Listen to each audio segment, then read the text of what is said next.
Muy buenos días, hermanos, que el Señor les bendiga. Es grato poder estar de nuevo aquí con ustedes porque podemos compartir a partes de la Biblia que nos enseñan a educar nuestra vida cristiana. Quiero invitarlos para que hagamos una oración cortita antes de comenzar. Eterno Padre, que moras en lo alto de los cielos, te rogamos tu presencia en este momento. Te pedimos por favor que al abrir tu palabra nos des la linda oportunidad de comprender las promesas, de entender lo que nos quieres decir y de poder educarnos con ella para crecer espiritualmente. Te lo rogamos y te lo pedimos en el nombre de Cristo Jesús. Amén.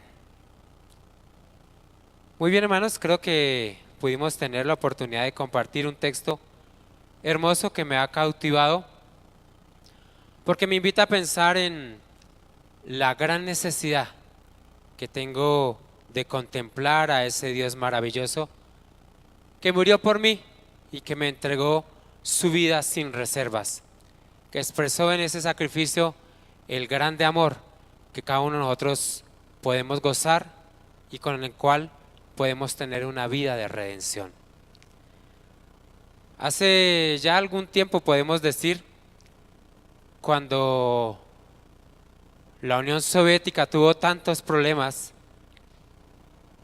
se creó una banda, digámoslo así, o una temporada de muchos robos. En muchos lugares, en muchas fábricas, las personas comenzaron a robar y comenzaron a llevarse lo que no les pertenecía. Tal vez habría mucha necesidad, tal vez habría malicia en el corazón. Así que las autoridades tomaron una decisión y en conjunto con las empresas, con las fábricas, decidieron colocar una vigilancia especializada en cada una de las fábricas. Y allí se presentó una anécdota bastante interesante. Un policía aprendió a conocer a cada uno de los empleados de un aserradero. Así que cuando cada uno salía, él les conocía perfectamente su nombre. Y estaba muy atento a lo que él tenía que cuidar. Nada se podía perder en ese lugar. Así que un día, un hombre llamado Petrovich salió de la fábrica con una carretilla llena de aserrín. Aquel policía entonces lo paró y le dijo: Petrovich, ¿para dónde vas? ¿Y qué llevas ahí? Dijo: es tan solo aserrín. No me creas tonto. Vamos a revisar qué hay ahí. Claro que sí. Así que el hombre abrió el costal, miró, escarbó, sacó y era solo aserrín. Así que nuevamente lo volvió a empacar y Petrovich se fue para su casa con su aserrín. Pasaron 1, 2, 3, 4, 5, 6 y todos los días Petrovich hacía exactamente lo mismo. Así que cuando ya había pasado una semana, el policía le dijo a Petrovich: bueno, Petrovich, yo te conozco bastante y tú y yo sabemos que aquí está pasando algo. Dime qué contrabando estás sacando y te voy a decir algo. Te voy a dejar libre si me dices qué es lo que estás haciendo. Entonces Petrovich lo miró a los ojos y le dijo: pues carretillas. Yo me estoy llevando las carretillas. Y aquel policía no se había dado cuenta, todos los días hacía la misma inspección, revisaba el aserrín que llevaba y lo dejaba ir con su carretilla. ¿Saben, hermanos? Así son las distracciones en nuestra vida. Nosotros ponemos el ojo en algo y no nos damos cuenta que otra cosa está pasando. Y tristemente a veces dejamos trabajar al enemigo así en nuestras vidas. Porque no ponemos realmente nuestra astucia en donde el enemigo realmente sí la coloca. Carretillas. Podríamos decir, si queremos concluir la historia ahí, que se alcanzó a llevar 8 carretillas. y aquel policía no lo identificó. Quiero compartir con ustedes un texto porque realmente las distracciones son así. Primera de Pedro capítulo 5 verso 8. Que es un texto conocido para todos, pero que realmente nos invita a pensar en la clase de cristiano que tú y yo tenemos que ser. Primera de Pedro capítulo 5 versículo 8. ¿Qué dice? Todo lo podemos leer. Dice: sed sobrios y que velad, porque vuestro adversario, el diablo, ¿como qué? Como león rugiente, anda alrededor buscando a quién, ¿qué? Él sí es más inteligente que nosotros, ¿verdad? Él sí está atento a lo que nosotros de pronto hemos dejado de percibir en nuestra vida. Y tal vez por eso es tan necesario que cuando leamos un texto como esto podamos comprender la calidad de información que Dios quiere transmitir para nosotros. Cuando uno está sobrio, realmente está atento a qué, a lo que sucede. Pero cuando no lo está, hay muchas cosas que se pasan. Y podríamos decir tal vez que cristianamente nosotros a veces como que dejamos que lo que sucede a nuestro alrededor nos embote de tal manera que no estamos atentos a lo que puede suceder en mi vida cristiana. Y tal vez hay distracciones que no me ayudan precisamente a velar por los intereses de mi vida cristiana. Tal vez nos distraemos con facilidad, porque en muchas ocasiones no nos damos cuenta y estamos envueltos en una conversación que realmente no debe suceder en mi vida. O tal vez estamos andando por la calle y en un momento estoy mirando hacia un lugar donde no debería mirar. O tal vez voy al centro comercial a hacer el mercado y termino comprando algo que no debería acompañar mi canasta familiar. Es decir, Dios nos invita a pensar y a entender que para nuestro actuar diario debemos vivir sobriamente. Es decir, cuando hablamos de sobriedad debemos hablar de que tenemos los 5 sentidos que plenamente conectados, abiertos, dispuestos a entender que vivimos en un mundo en el cual fácilmente podemos distraernos y no entender qué es lo que está pasando.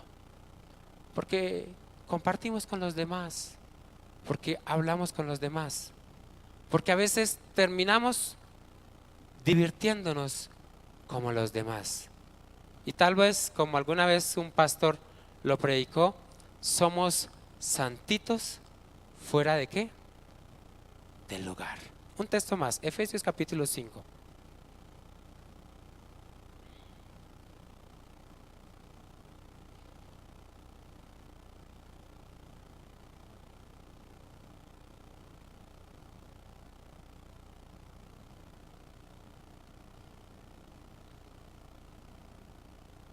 Vamos a leer desde el versículo 1.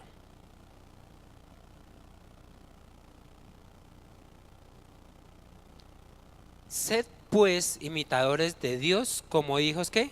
Amados. Y andad en amor como también Cristo nos amó y se entregó a sí mismo por nosotros, ofrenda y sacrificio a Dios en olor ¿qué? Fragante. Versículo 3. Pero fornicación ni toda inmundicia o avaricia, ni aun se nombre entre vosotros, como conviene a ¿qué? A santos. Ni palabras deshonestas, ni necedades, ni truanerías que no convienen, sino antes bien ¿qué?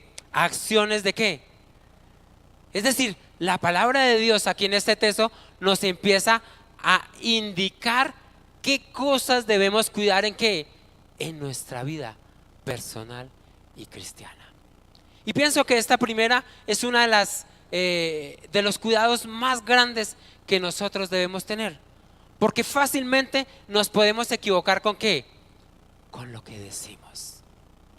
Versículo 4 dice eso, dice, ni palabras que deshonestas, ni necedades, ni truanerías, que no que convienen, sino antes bien que. Hermanos, nosotros debemos tener mucho cuidado con lo que decimos. O bueno, no lo digamos desde ese punto de vista, más bien deberíamos cuidar mucho en qué palabrerías a veces entramos. Porque es muy común de que nosotros estemos hablando con nuestros amigos, riéndonos jocosamente y terminemos inmiscuidos en una conversación que realmente no agrada a nuestro Dios. El versículo 5 dice, porque sabéis esto, que ningún fornicario o inmundo o avaro que es idólatra tiene herencia en el reino de Cristo Dios. Nadie os engañe con palabras que vanas, porque por estas cosas viene la ira de Dios sobre los hijos de ¿qué? De desobediencia. No seáis pues que partícipes con ¿qué? Con ellos. Nosotros debemos tener mucho cuidado, porque así como aquel policía, tal vez no nos estamos dando cuenta y las carretillas están saliendo por delante de ¿qué? De nosotros. Versículo 8. Porque en otro tiempo erais tinieblas, mas ahora soy luz. ¿En qué? Andad como hijos de ¿qué? De luz. Es decir, es necesario que nosotros podamos siempre reflejar lo que Cristo quiere que nosotros ¿qué? Seamos delante de los demás. Siempre lo hemos tenido claro. Mateo capítulo 5 habla y dice que nosotros somos ¿qué? Una luz que alumbra, pero que ninguna luz puede alumbrar si está ¿dónde? Debajo, sino que tiene que estar ¿dónde? Arriba. Asimismo nosotros tenemos que pensar de esta manera. Versículo 9, porque el fruto del Espíritu es en toda bondad, justicia y verdad, comprobando lo que es agradable para el Señor. No participéis en las obras infructuosas de las tinieblas, sino más bien que reprenderlas, porque vergonzoso es aún hablar de lo que ellos hacen en secreto. Mas todas las cosas, cuando son puestas en evidencia por la luz, son hechas manifiestas, porque la luz es lo que manifiesta todo. Por lo cual dice, despiértate tú que ¿qué? Duermes, y levántate de los muertos y te alumbrará Cristo. Hermanos, ¿por qué leer esto? ¿Por qué meditar en un texto que tal vez a veces se refiere a los incrédulos? A veces se refiere a aquellos que de pronto hacen cosas que nosotros como cristianos ya dejamos de hacer.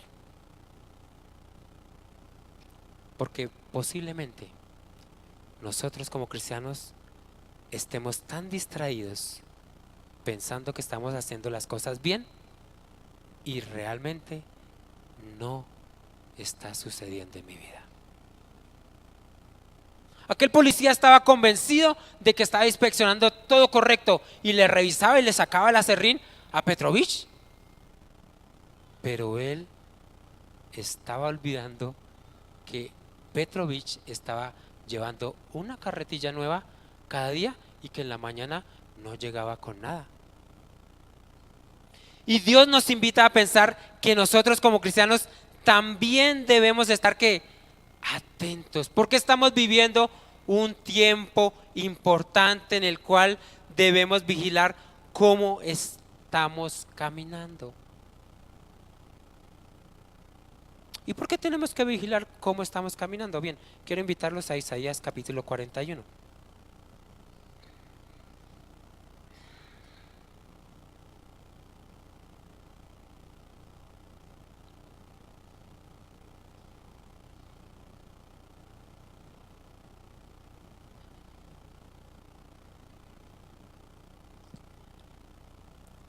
Isaías capítulo 41, desde el versículo 1 en adelante, nos llama mucho la atención acerca de lo que tú y yo somos. Mira, dice, escuchadme costas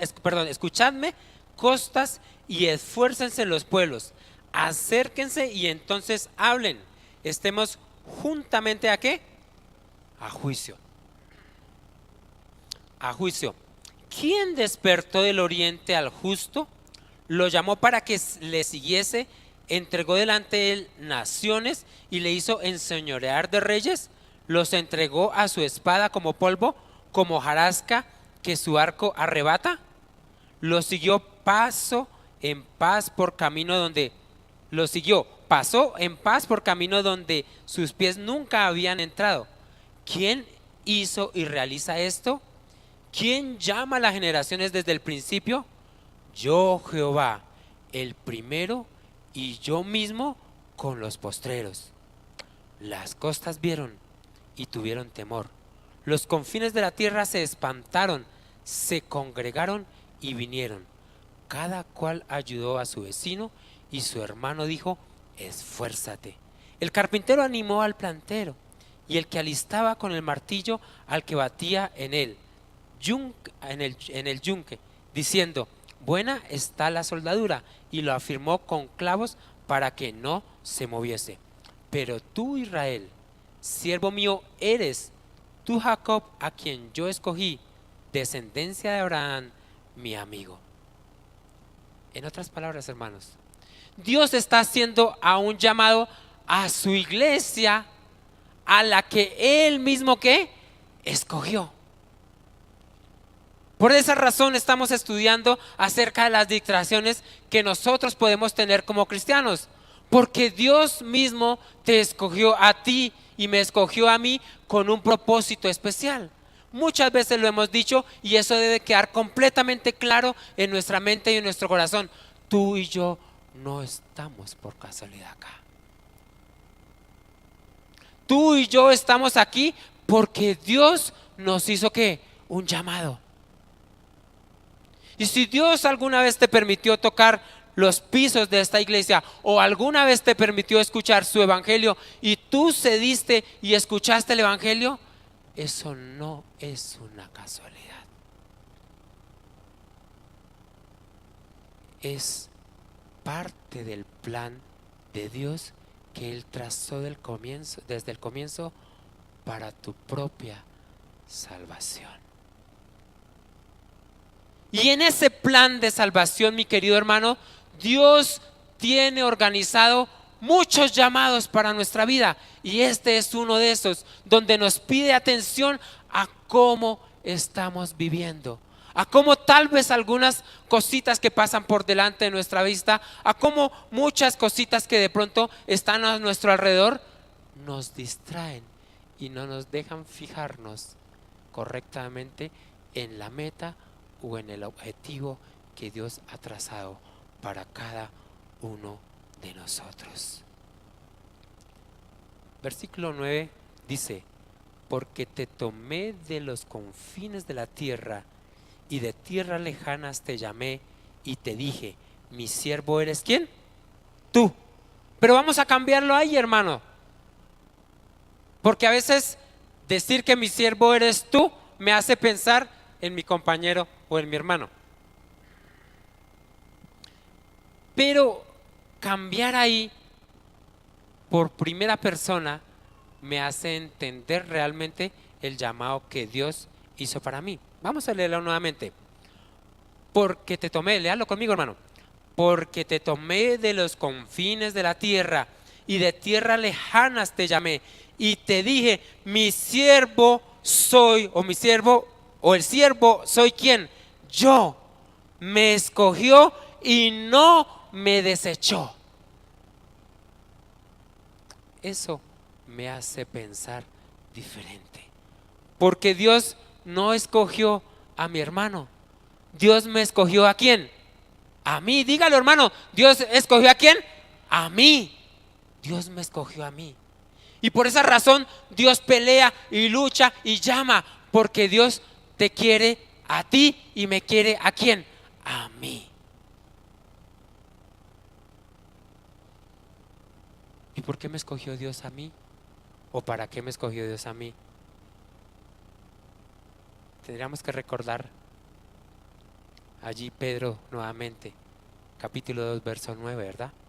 Donde dice que Él me hizo parte de una nación santa, de una real sacerdocio, de un pueblo adquirido. ¿Para qué? Para que anunciéis las vicisitudes de aquel que os llamó ¿qué? A su luz admirable. Ese fue el propósito de Dios, que nosotros tuviéramos la oportunidad de tener una tarea especial. Y es aquí donde se centra nuestro estudio. Dios quiere que tú y yo cumplamos con una tarea especial de una manera. Y quiero invitarlos a ver cómo lo hizo con alguien al cual rescató, digamos, de la nada, ¿verdad? Porque lo hizo nacer para un propósito especial después de 40 años que el pueblo de Israel estaba siendo dominado por los filisteos. Jueces capítulo 14.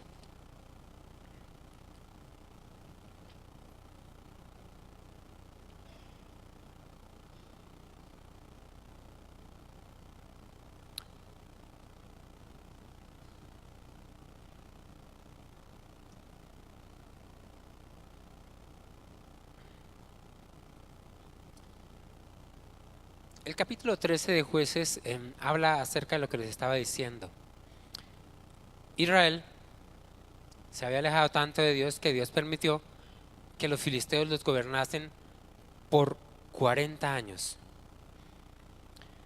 Tiempo difícil, ¿no? Que un pueblo perdiese su identidad y fuese gobernado por otro pueblo.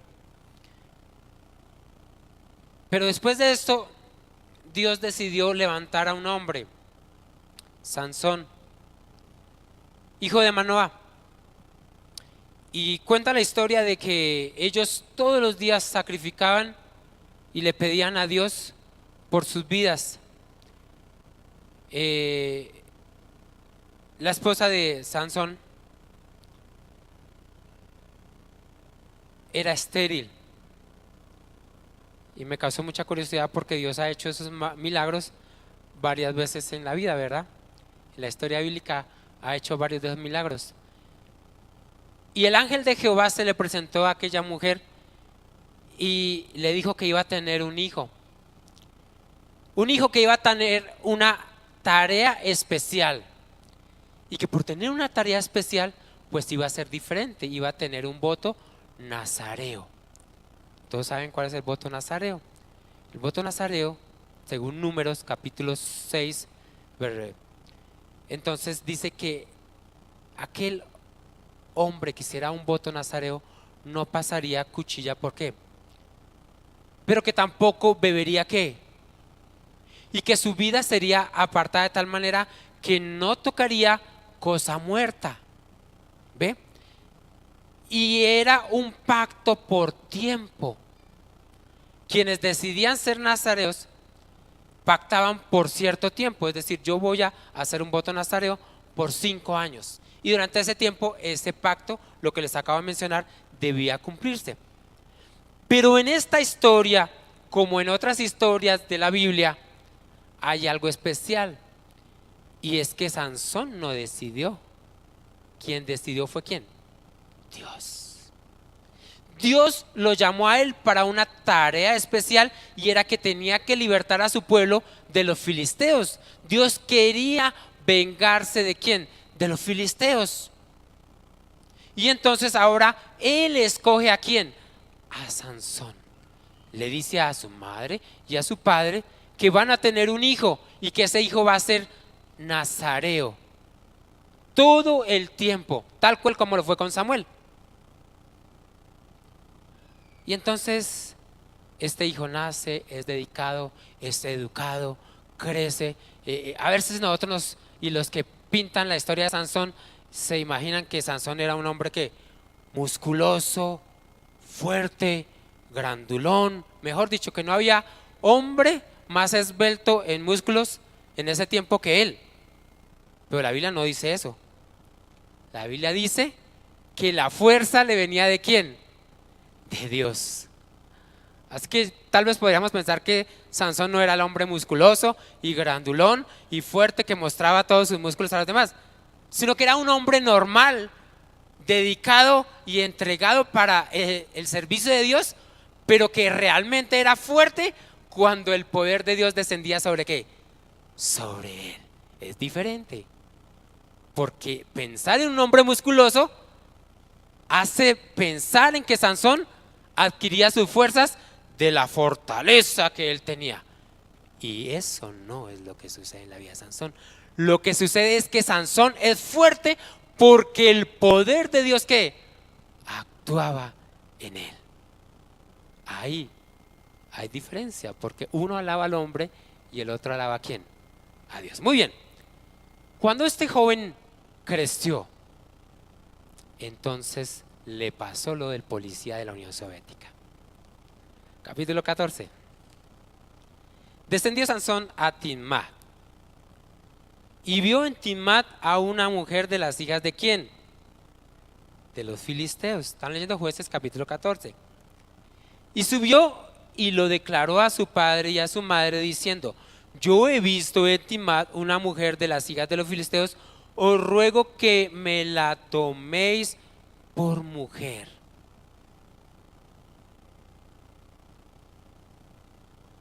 ¿Cómo así? ¿No se supone que Sansón había sido un hombre escogido por Dios mismo para librar a su pueblo de los filisteos? Y ahora Sansón, en medio de tantas viajes y caminatas que hacía por allí, por los valles y las montañas, fijó su vista ¿en qué? En el lugar equivocado. Por eso es necesario entender, hermanos, que nosotros como cristianos podemos distraernos fácilmente. Porque aunque la anécdota de Sansón me hace pensar en que definitivamente la belleza femenina me puede atraer muy fácil, no necesariamente la belleza femenina me puede distraer de mirar a Jesús. Muchas cosas en medio de este mundo me hacen distraer por mi vista. Y la palabra de Dios me enseña a entender a través de la vida y la experiencia de este juez del pueblo de Israel que la vista es una avenida que yo debo cuidar. ¿No le pasó eso al policía de la Unión Soviética? Él estaba revisando, mirando y abría los ojos a ver qué encontraba, pero se le estaba escapando en sus propias ¿qué? Así es. Y tal vez tú y yo estamos atentos y estamos mirando aquí y le estamos leyendo, pero posiblemente algo el enemigo esté poniendo allí a través de esa venida del alma. Dios quiere, mis queridos hermanos, que tú y yo entendamos claramente que este enemigo es sagaz, que este enemigo está atento a lo que tú miras de reojo y lo que pasas. Y si de pronto eso que miraste de reojo y pasas y te gustó y lo dejas saber, él te lo va a poner otra vez. Repito, puede ser una dama, como puede ser un pastel allí en la esquina. Pero eso que te gusta, eso que te agrada, como le pasó a Sansón, esa mujer me agrada. Eso es lo que el enemigo pone delante de tus ojos. Eso es lo que él va a poner allí precisamente porque es lo que de pronto te agrada. Y es en lo que va a martillar para que cada uno de nosotros ¿qué? Nos distraigamos. Fue tanta la atracción que le produjo a Sansón esta mujer que él fue a donde padre y madre le dijo: yo la quiero, yo la quiero porque me gusta, porque una vez la vi y no le pude quitar la mirada. La pregunta para nosotros sería: ¿qué es lo que te distrae? Lo que me distrae visualmente. Vale la pena que nosotros revisemos claramente qué es lo que me distrae visualmente. Porque posiblemente están pasando carretillas, carretillas, carretillas, y tú y yo no nos hemos dado cuenta que estamos alejándonos en el terreno. Porque eso fue lo que pasó con Sansón. Yo les dije a ustedes que el voto nazareo era porque una persona se apartaba ¿para quién? Para Dios. Pero esa persona debía estar consagrada en el servicio a Dios, no debía cortar su cabello y tampoco debía que tocar cosa que. Y esos fueron los 3 errores de Sansón, ya los vamos a ver. Y cuando nosotros comenzamos a distraernos en nuestra vista y perdemos de vista el objetivo correcto, nos equivocamos y tal vez Dios se aparta de nosotros. Vamos a correr porque el tiempo es nuestro enemigo. Deuteronomios capítulo 7, versos 3 y 4, rápidamente.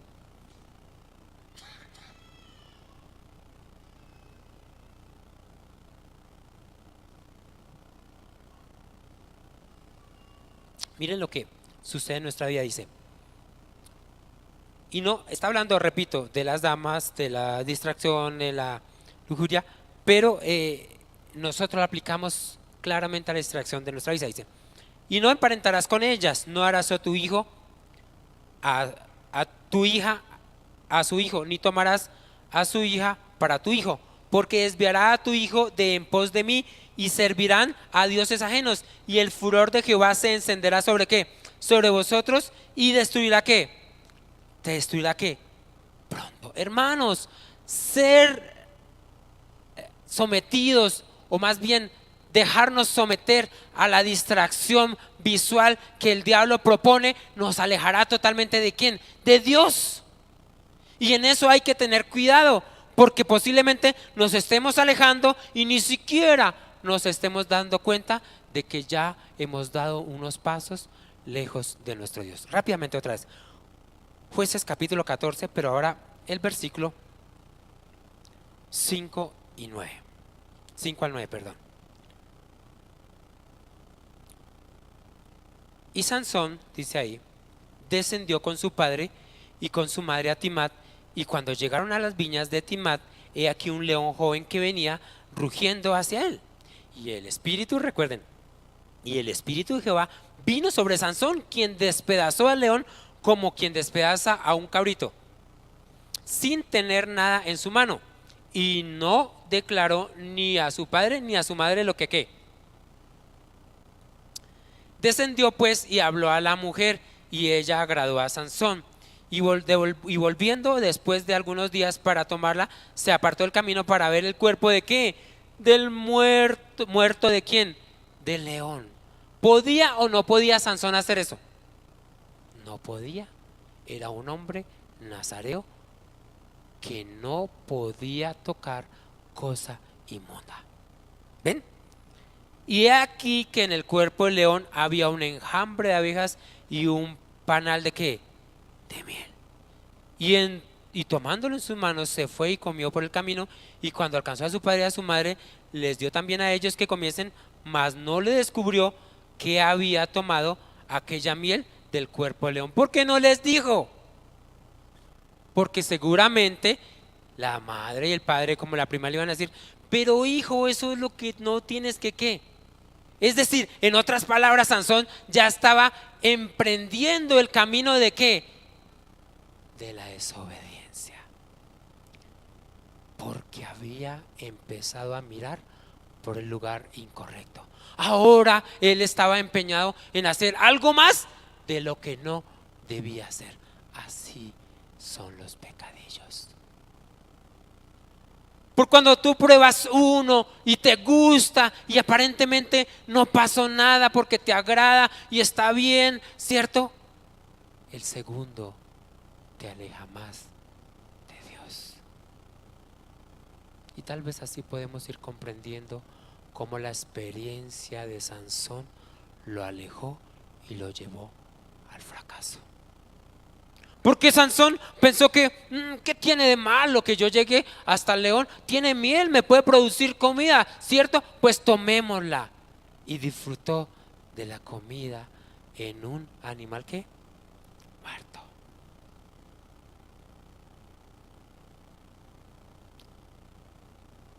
Muchas veces nosotros nos alejamos de Dios cuando tomamos nuestras propias decisiones y olvidamos cuál es la voluntad de Dios expresada en qué, en su palabra.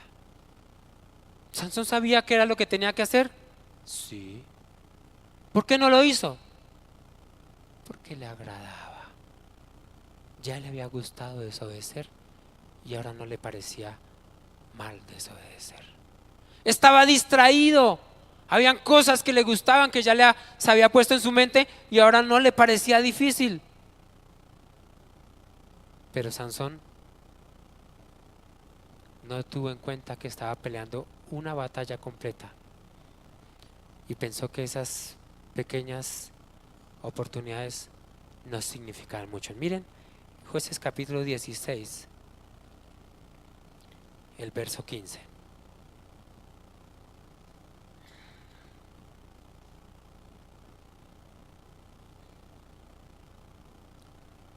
Ya dijimos que Sansón se distrajo, que le gustaba a esta dama, ya dijimos que había tomado alimento de un animal muerto, ¿verdad? Y ahora entonces Sansón sigue avanzando. Ya ustedes conocen la historia de que después estuvo con una prostituta y entonces no pudo y entonces ahora vino detrás de Dalila y entonces Dalila le dice, ay mira, si tú me amas, ¿verdad? Le amo, lo dice el versículo 15. Dice, y ella le dijo, ¿cómo dices? Yo te amo cuando tu corazón no está conmigo. Ya me has engañado 3 veces y no me has descubierto aún en qué consiste que tu gran fuerza. Ay, entonces el enemigo empezó a hablar con Sansón. Le dijo, ay, pero tú cómo eres de malo, Sansón. Si yo tanto que te he querido, tanto te consiento. Ven, recuéstate aquí en mis piernas y te voy a consentir más. Pero ¿sabes qué quiero? Que me cuentes tu fuerza. ¿Dónde está? Dímela, ¿qué pasa? ¿Dónde está? Y dice la historia que Dalila utilizó su mejor ¿qué? Artimañas, si lo podemos llamar así, sus mejores encantos. Tal vez se vistió, se mandó a alisar el pelo, se puso la plancha así y se arregló bien bonita. Y entonces ahora le dijo a Sansón, ven, ¿sabes? Cuéntamelo, si realmente me amas, ¿qué? Cuéntamelo. Le pasó lo mismo que a Eva. Se puso a hablar con el enemigo y no se dio cuenta que estaba hablando ¿con quién? Con él. Hermanos, atentos, todos tenemos que estar atentos. Cuando tú y yo comenzamos a alejarnos de Dios, posiblemente el enemigo nos venga a hablar. Y posiblemente tú te encuentres hablando con el enemigo y están pasando y pasando y pasando carretillas y tú no te estás dando ¿qué? Cuenta.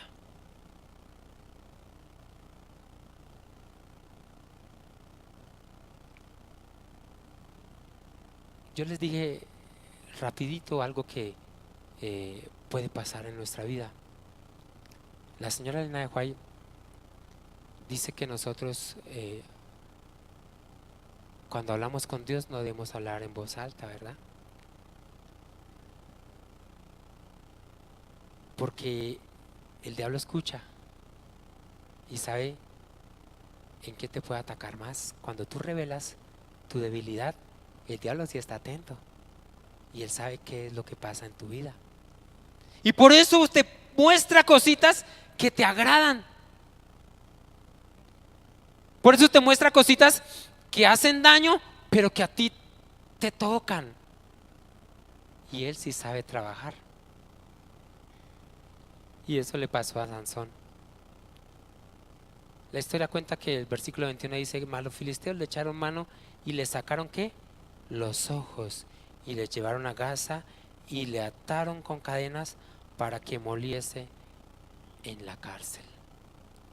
Más adelante dice que como un esclavo lo trataron, porque eso era lo que pasaba con los esclavos de los filisteos. Los ponían a moler. Cuando Sansón había sido escogido como el libertador de Israel terminó siendo la burla para su enemigo. Eso es lo único que quiere el enemigo cuando quiere distraernos a ti y a mí. Burlarse de nosotros, porque entonces ya nos va a decir: ¿no era que decías tú que era que él guardabas el sábado? Míralo ahí, no lo estás rompiendo. Eso es lo que quiere el enemigo, burlarse de ti, como lo hizo de Sansón. Y tú y yo hemos sido escogidos igualmente como escogió Dios a Sansón. Y si hoy nos llama a través de este evento bíblico, hermanos, es porque Él no quiere que esa historia se repita. Él no quiere que en tu vida y en mi vida existan distracciones. Él no quiere eso. Él quiere que tú y yo tengamos la oportunidad de mirar al lugar correcto. Hebreos capítulo 12 y verso 1. Allí donde empezamos vamos a terminar. Hebreos capítulo 12 verso 1 dice: por tanto, nosotros también, teniendo en derredor nuestro tan grande nube de testigos, despojémonos de todo peso del pecado que nos asedia y corramos la carrera ¿con qué? Con paciencia. Corramos con paciencia la carrera que tenemos por delante. Puesto los ojos ¿en quién, hermanos?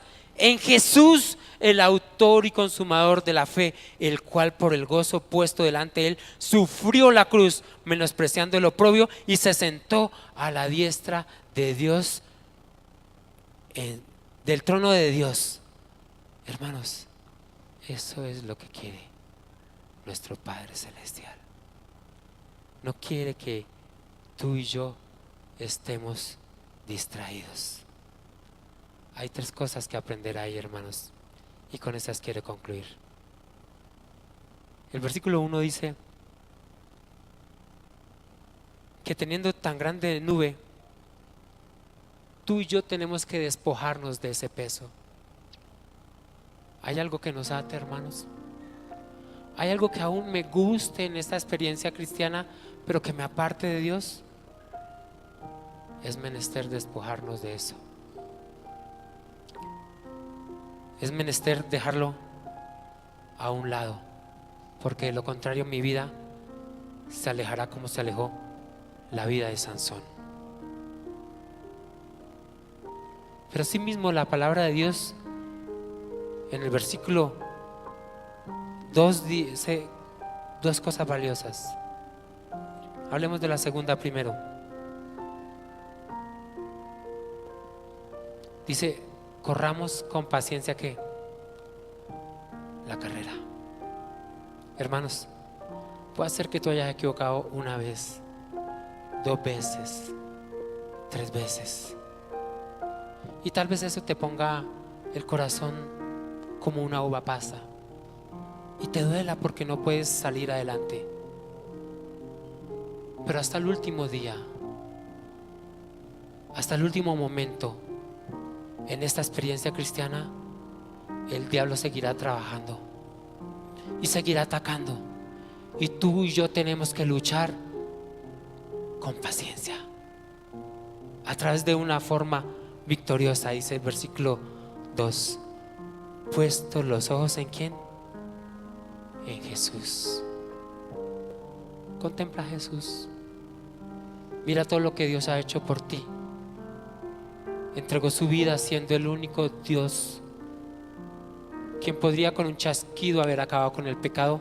Decidió morir en la cruz por ti y por mí.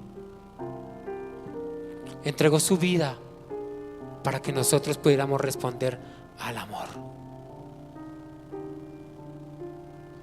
Nos dio un don gratuito que es la salvación, y lo único que tenemos que hacer es venir a sus pies. ¿Hay alguno de ustedes que quisiera decirle: Señor, acepto tu sacrificio y quiero responder a tu amor? Me gustaría colocarse en pie y decirle: Señor, tal vez me he distraído, pero ahora quiero venir delante de ti para que tu poder descienda sobre mí y me permitas vivir una experiencia victoriosa. Sansón lo hizo. Mientras estuvo ciego pensó: mientras no tenía ojos ni en qué distraerse, pudo captar la presencia de Dios en su vida. Y entonces le pidió al Señor que el poder del cielo volviese a descender en su vida. Y Dios lo utilizó para demostrarle al pecado quién gobierna en este mundo. ¿Quieres pedirle a Dios que Él gobierne en tu vida? Rinde tu corazón al Señor y pidámosle a Él que Él sea quien obre en nuestras vidas. Eterno Padre, gracias, porque en tu infinito amor, habiéndonos llamado a nosotros de ese Egipto y habiéndonos redimido hoy, en tu infinito amor vuelves a invitarnos a corregir el camino. Danos la oportunidad, Señor, de ser sagaces y entender que fácilmente nos podemos distraer, porque no tenemos lucha contra sangre, sino contra potestades y clanes de enemigos. Por eso reclamamos tu poder, que descienda ahora sobre tu iglesia, Señor, que podamos tener la unción de tu Santo Espíritu, para que donde quiera que vayamos podamos cumplir con ese voto que hemos hecho delante de ti, y es ser tus discípulos donde quiera que vayamos. Danos la oportunidad de testificar de ti a donde quiera que vayamos, y que siempre que podamos avanzar y estar en medio de multitudes, tu poder venza en nosotros para honra y gloria de tu nombre. Lo rogamos y lo pedimos en el nombre precioso de Cristo Jesús. Amén. Que se les bendiga, hermanos. Pueden tomar asiento.